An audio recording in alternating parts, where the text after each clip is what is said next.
CMR shopping mall Dasara ధమాకా offers అద్భుతమైన offers తో పాటు అబ్బురుపరిచే స్పాట్ గిఫ్ట్స్. గైస్, మన ఐ డ్రీమ్ టీం అయితే ఇప్పుడు చెన్నైకి వచ్చాము. మరి చెన్నైకి వచ్చిన తర్వాత ఇక్కడ ఉన్న ఎంతో మంది లెజెండరీ యాక్టర్స్ కానీ అండ్ సింగర్స్ అండ్ వీళ్ళందరితో మనము మాట్లాడడం, ఇంటర్వ్యూ చేయడం అనేది కూడా జరుగుతుంది కదా. అలాగే ఈరోజు ఒక వండర్ఫుల్ సింగర్, మన తెలుగు సినిమా ఇండస్ట్రీలోనే అలాంటి సింగర్ ఇంకా రారు అన్నట్టు కూడా ఉన్న మరి ఆ సింగర్ దగ్గరికి కూడా మనం ఇంటర్వ్యూ చేయడానికి కూడా మనం వెళ్ళబోతున్నాం. ఆవిడెవరో కాదు, గాన కోకిల పి సుశీల గారు. మరి పి సుశీల గారు అనేటప్పటికీ మనకు ఎన్నో సాంగ్స్ అనేది కూడా మైండ్లో వస్తుంటాయి కదా. మరి ఇప్పుడు అమ్మ దగ్గరికి వెళ్ళి ఆవిడ పాడిన పాటలు కానీ, ఆవిడ ఆరోగ్యం ఎలా ఉంది ఏంటి, ఇలా బోలెడ్ అనే సంగతులు అనేది కూడా ఆవిడ మాటల్లోనే అడిగి తెలుసుకుందాం. మరి అయితే లేట్ ఎందుకు, వెళ్దాం పదండి.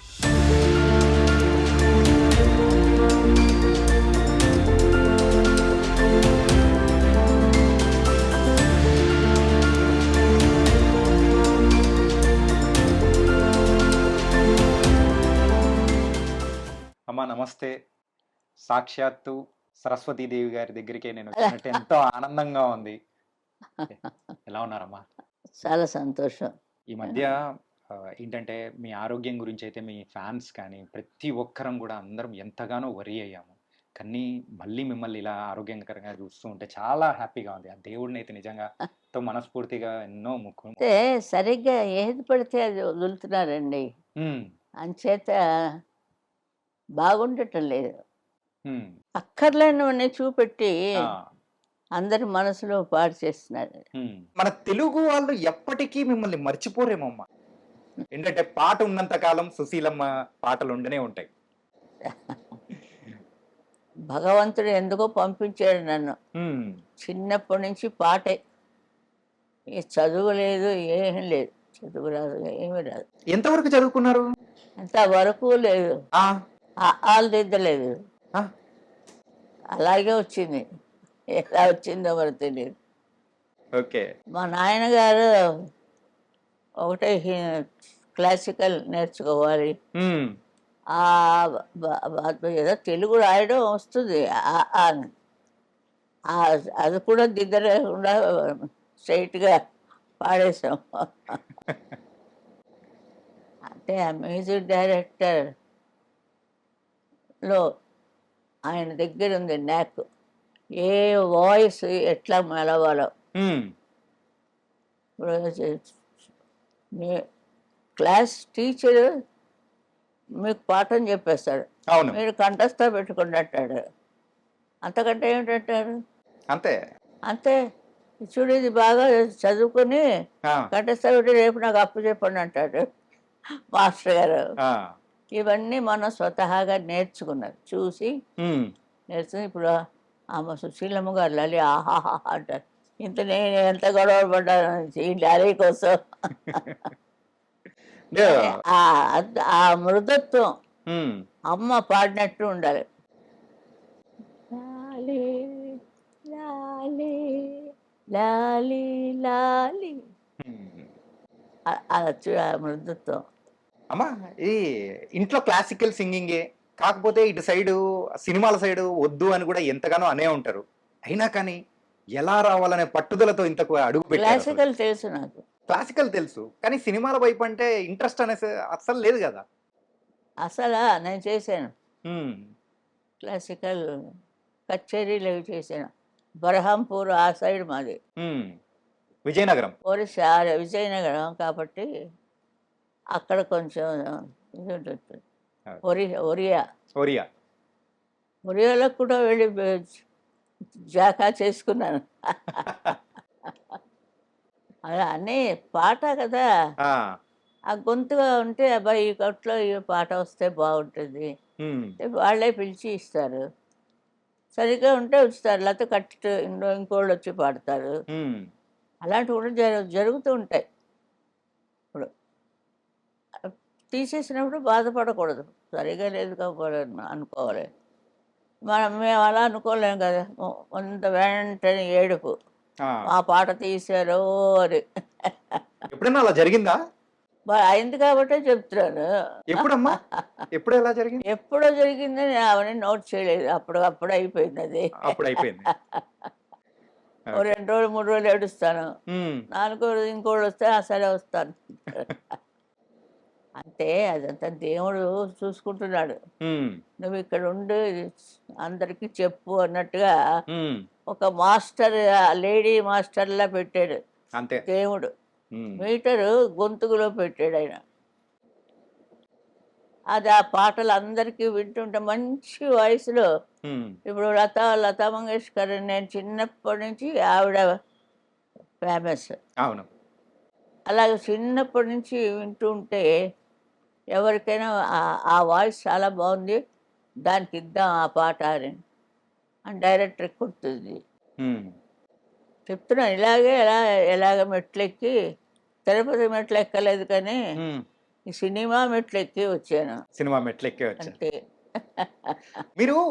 అంటే కొన్ని సంవత్సరాల క్రితం కూడా ఒక ఫంక్షన్లో మాట్లాడేటప్పుడు నేను ఈరోజు లైఫ్లో ఇలా ఉన్నాను అంటే అది ఘంటసాల మాస్టర్ గారి దైవే, ఆయన భిక్షే అని చెప్పేసి అని అన్నారు కదా. ఒకే ఊర్లో ఉన్నాం. ఆ, ఆయన పాఠశాలలో చదివాడు, అంతవరకు నేను వెళ్ళలేదు. ఉమ్, మీ ఇంటికి వచ్చి నేను తిన్నాను, ఉమ్. నువ్వు ఎక్కడో ఆడుకుంటున్నావు గౌన్ వేసుకొని అని ఆయన చెప్పాడు. ఆ, మెడ్రాసులో ఈ ఫీల్డ్కి వచ్చాక చెప్పాడు ఆయన. ఆహా. కానీ అప్పుడు అయితే పరిచయం లేనే లేదు. నాకు చిన్నపిల్లలు ఉంటాయి, ఉమ్, నువ్వు 7-8 ఏళ్ళు ఉంటాయి నీకు, ఆడుకుంటున్నావు గౌన్ వేసుకొని. మా ఇంట్లో రేడియో విని ఆ, మరి అందరి ఇళ్ళల్లో ఉండవు కదా, కొంచెం ఉంటాయి, అవన్నీ ఆటల్లో వెళ్ళిపోతుంటాయి. ఉమ్, ఇవన్నీ మీకు చెప్పాలి అంటే ఏదో తీయాలి ఒకటి బయోగ్రఫీ. నేను చెప్తాను, బోల్డ్ మంది చెప్తున్నారు, ఉమ్. అవే నా బయోగ్రఫీ అంటారు. కానీ అసలైన బయోగ్రఫీ అంటే అది మీరే చెప్పాలి. అదే అంతమంది నా దగ్గర రావడానికి వీలు లేదు. అవును. ఒక్కడికి ఎవరికో అర్హత ఉంది, వాళ్ళు వస్తారు, అప్పుడు ఇస్తాను. ఉమ్, ఎందుకంటే మనం పాట పాట బాగుందా, ఉమ్, సరిగ్గా పాడేనా. ఇప్పుడు వటపత్ర సాయి అది ఎలా ఉండిపోయింది చూడండి. ఉమ్. లాలీ లాలీ దగ్గర నుంచి అంత పాపులర్గా. So lucky. యా. అంటే సాయిబాబా డివోటీ నేను. ఉమ్, ఘంటసాల గారితో నా ప్రయాణం మరువలేము. ఉమ్. ఇంత పేరు ప్రతిష్టలు, ఎలాంటి పాటలు ఆ పిల్ల చేతి పాడిస్తే. అంటే అందరు ప్రొడ్యూసర్లు సుశీల్ కావాలంటారు.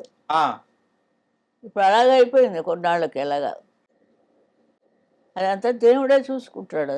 నాకు దాని గురించి కావలేదు. పాడడం, వాడు కవర్ ఇస్తే ఇంట్లో తీసుకెళ్ళి ఇవ్వడం, చూడ్డాలు లెక్క పెట్టడాలు ఏమి ఉండదు. ఉమ్. ఇంట్లో వాళ్ళు లెక్క పెట్టుకుంటారు. ఓకే. పాట సుశీల అంతే. అందుకే అలా అవ్వకోసే చాలు కదా. ఎలా లేపేశాను నేనుగా, లీల గారు జోడి గుర్రాల్లా పరిగెత్తాను ఇద్దరు వా. లవకుశలు. లవకుశలో ఆ పద్యాలు గాని అదే కదా, అద్భుతం అసలు. చాలా మంచి సబ్జెక్ట్ ఇచ్చారు ఆయన. ఆయనకి జీవితం పండింది. ఘంటసాల మాస్టర్ గారికి ఉమ్, జీవితం పండించుకున్నారు. లవకుశలు మ్యూజిక్ చేయడం కష్టంగా, చాలా అన్ని పద్యాలే. వినుడు వినుడు రామాయణ గాథ వినుడు వినుడు రామాయణ గాథ, వినుడే మనసారా, ఆలకించిన ఆలపించిన ఆనంద మొలికే గారే. వినుడు వినుడు రామాయణ గాథ, వినుడే మనసారా. చాలా అది చాలా రోజులు పాడాం. ఉమ్, చాలా ఏళ్ళు తీశారు. ఇప్పుడు ఎక్కడుందంటే నెంబర్ 1లో ఉంది అది. అవునమ్మా. అలాంటివంటే పాడడం ఆ పాత కాలాల్లో అదంతా అవన్నీ పాడారు. ఉమ్, పదాలు ఇవన్నీ ఉంటాయి కదా, మనకి రావు అవి. ఆ, ముసలమ్మల వాళ్ళు పాడుతుంటారు. ఆ రోజుల్లో ఇంకా మనకు ఇంకా బాగా గుర్తుండేది ఇప్పుడున్న వాళ్ళకంటే 'మాయాబజార్‌లో' ఒక సాంగ్ పాడారు చూడండి అమ్మ. బాబోయ్! కానీ ఏంటంటే అది కలర్‌లోకి వేసిన తర్వాత కూడా ఆ సాంగ్ వింటుంటే అవునా? భలే అనిపిస్తది. అది చాలా ఆశ్చర్యం నాకే. ఆ! సావిత్రి గారు చాలా, చాలా కోఆపరేట్ చేశారు. హ్మ్. ఆవిడకి నాకు సరే మీట్ మీట్ మీట్ చేయించారు. ఓకే. మాట్లాడడం అది. అందులో కొంచెం నైస్ అయిందనమాట. ఆహా! ఒక ఫ్రెండ్‌షిప్ లాగా. అందులో మరీ ఆ పాట పాడిన తర్వాత మరీ ఫ్రెండ్‌షిప్ అయిపోయింది. 'ఆహనా పెళ్లి అంట' చాలా చాలా బాగుంది. ఆ! ఏదమ్మా అది షూటింగ్ అయ్యే టైంలో మీట్ అయ్యారా? లేకపోతే ఎలా? అయిపోయిన తర్వాతనా? అంతే. ఆహా! ముందు ఎంత ప్రాక్టీస్ చేస్తామో మేము. ఆ! మరి అంత ప్రాక్టీస్ చేయబట్టి హ్మ్. అంత ఈజీగా పాడతాం. అప్పటినుంచి మీ స్నేహం అనేది కూడా బలంగా ఉండిందమ్మా? అవునమ్మా. సావిత్రి గారితో. ఆవిడే పాటలు చాలా పాడాను. ఓకే. కానీ ఇంకొక సాంగ్ గురించి కూడా మనం మాట్లాడుకోవాలి. 'గోరింటాకు' సినిమాలో ఒక సాంగ్ పాడతారు చూసారా మీరు? గోరింటా పూచింది కొమ్మ లేకుండా ఊరింట పూసింది కొమ్మ లేకుండాను. యాహ్! అది ఏమిటి ఇప్పటికీ నాకు అర్థం లేదు. దాని అర్థం ఏమైనా తెలిస్తే మీరు కూడా చెప్పండి. ఇలాంటివన్నీ లేటెస్ట్‌వన్నీ తెలియనివన్నీ చెప్పిస్తున్నారు. ఆ! తెలియనివన్నీ నేర్చుకుంటే వాళ్ళు ఇంట్రెస్ట్ ఎక్కువవుతుంది. హ్మ్. ఆ ఛానల్ పెట్టండి చాలా బాగున్నది అందులో. అన్నీ తెలియనివన్నీ చెప్తున్నారు. ఆ! అంతేకాని ఇంకో విధంగా చెప్తారు అది బాగోలేదు. ఆ! మేము రిక్వెస్ట్ చేస్తున్నాను.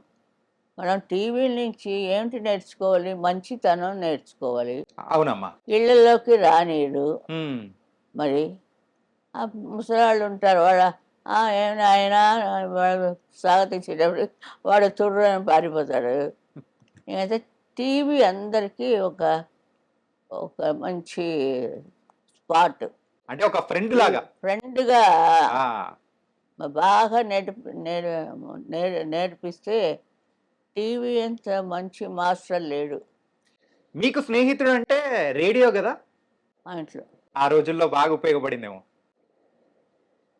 అవును. ఆ! తెల్లవార్లు వేసుకొని పడుకునేదాన్ని రేడియో. రేడియో. అవును. అలా ఆ రేడియో చిన్న రేడియో ఉంది. అది చెవి దగ్గర పెట్టుకొని హ్మ్. అలా పడుకుంటా నిద్రపోతాను. తెల్లవార్లు మోగుతుంటుంది. అయ్యా! అది మా నాన్నగారు నాకు పొద్దుట ఆశీర్వాదాలు ఇస్తారు. ఆ! తెల్లవార్లు కరెంటు దండుగ అయిపోయింది. ఇది కట్టనే లేదు. ఆ! అప్పుడు మన చిన్నతనంలో కరెంటు ప్లగ్గు అవన్నీ ఏం తెలుస్తుంది. హ్మ్. పాడితే చాలు దాన్ని పెట్టేసుకుంటాం. మీ జీవితంలో ఘంటసాల గారి తర్వాత మిమ్మల్ని బాగా ప్రోత్సహించి, మరి ముందుకు తీసుకెళ్ళిన సంగీత దర్శకుడంటే ఏ పేరు చెప్తారు మీరు? ఘంటసాల గారితోటే అయింది. ఘంటసాల గారి తర్వాత ఎవరు లేరా? ఎవరు లేరని మీకు తెలుసు, నాకు తెలుసు. కానీ హ్మ్. ఒక బాణంలా దూసుకొచ్చింది. బాలు. ఆ! బాలసుబ్రహ్మణ్యం బాణంలాగా వచ్చాడాయన. ఆ! అంటే ఇదంతా పూర్వ పుణ్యం ఉంటుందమ్మా. హ్మ్. పూర్వ పుణ్యం నుంచి చేసుకున్నది. వాళ్ళు ఎంతవరకు చేసుకున్నారో అంతవరకే గీసేస్తాడు దేవుడు. మనం ఎంత పట్టి లాగుదాం అంటే అది అదే ఎగిరిపోతుంది తుర్రుని. ఈ బాడీలోకి ఈ పవర్ ఎలా వచ్చింది మీకు తెలుసా? హుహు. తెలిస్తే చెప్పండి. చాలా అదేమో అది దేవుడు ఒక్కడికే తెలుసు. అంతే. సరే వెళ్ళి నువ్వు రా అంటాడు. అదే వచ్చేసాడు. హ్మ్. అది ముఖ్యం. హ్మ్. అది మనకి ఉన్నన్నాళ్ళు బాగా మంచిగా చేసుకొని ఇంత చదివినా లాస్ట్‌కి వెళ్ళక తప్పదు కదా! ఆ! దేనికోసం ఇవన్నీ దాచుకోవడం మనం అని. హ్మ్. మన జీవితం లే అనే ప్రయాణం. జీవితం జీవించడానికి దాచుకోవచ్చు. లేనివాడికి పెట్టాలి. అలాగే నాగేశ్వరరావు గారు హ్మ్. చరిత్ర వింటుంటే చాలా నాకు టీయర్స్ వచ్చాయి. హ్మ్. చాలా బాగా చాలా బాగా చేశారు ఆయన. ఎవరికీ తెలియదు.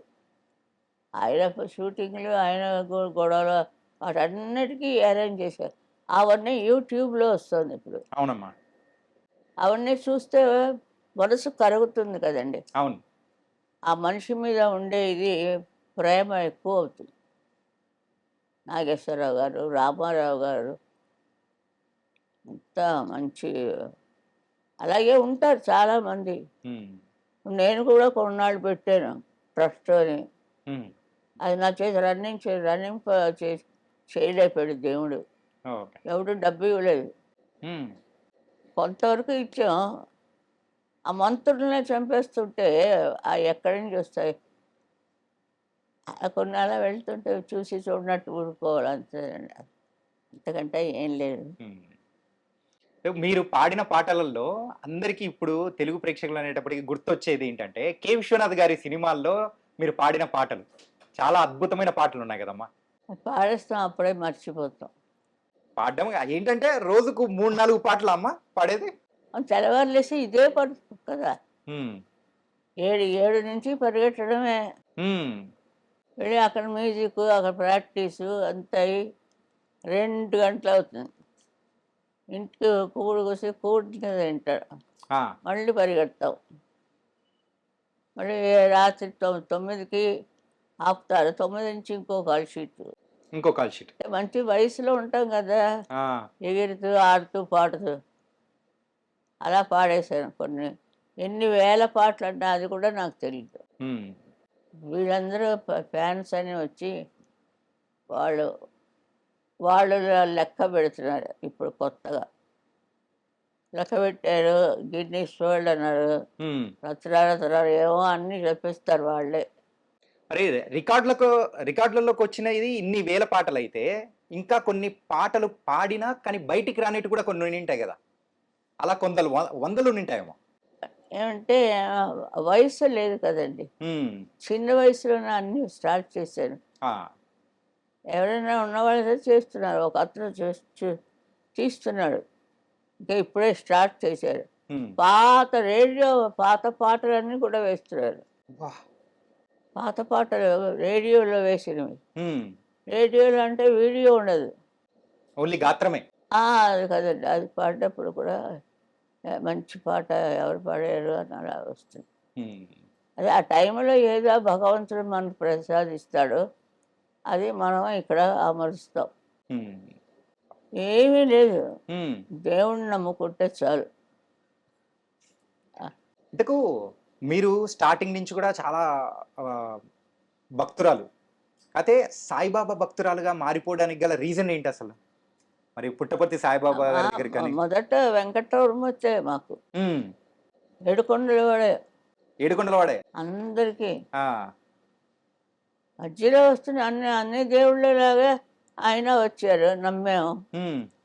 కొంత సేవ నాకు ఫలించింది. ఆయనకు సేవ చేసే భాగ్యం. హ్మ్. ఆయన లలబీ సాంగ్స్ అని పాట కచేరీ. ఇక నేను పాడేది అదే కదా! ఆదినారాయణరావు గారని అంజలీదేవి గారి హస్బెండ్. హ్మ్. ఆయన చాలా బాగా చేస్తారు. ఓకే. ఆయన కూడా డివోటీ అక్కడ. హ్మ్. ఆయన చేసిన పాటలన్నీ నేను పాడాను. ఓకే. హిందీ సాంగ్స్ ఎక్కువగా పాడకపోవడానికి రీజన్ ఏంటంటారు? నేనేమి హిందీ సాంగ్సే పాడలేదు. అస్సలు. ఎందుకంటే లతా మంగేష్కర్ నాకు మానసిక గురువు అనుకున్నాను. హ్మ్. ఆవిడ పాటలే పాడాను. ఓకే. ఇప్పుడు ఆవిడ కంటే ఎక్కువ అంటున్నారు నన్ను. ఆవిడ కంటే గొంతు కంటే మీ గొంతు ఇంకా బాగా ఉంటుంది. ఎవరే చెప్పినా నాకేమీ లేదండి. హ్మ్. అన్నిటికీ తల వంచి నమస్కారాలు అంతే. ఓకే. అంతకంటే అంతకంటే పట్టించుకోనండి. హ్మ్. నాకు జ్ఞాపకం ఉండదు. ఇందులోంచి వచ్చి ఇందులోంచి వెళ్ళిపోతాయి. ఓకే. కానీ అంత తీరిక గూడా లేదు గదమ్మా! ఫుల్ బిజీగా ఉన్నిన్నారు గదా! అది అలా అలవాటైపోయింది. ఓకే. సినిమా పాటలు ఇంట్లో కొంచెం అందరి దగ్గర ఉన్నవే కదా! తల్లిదండ్రులకి సినిమా పాటలొద్దు అని. హ్మ్. అలాగే మా ఇంట్లో కూడా అయింది. నేను ఏకంగా ఈ సినిమాకే వచ్చేసాను.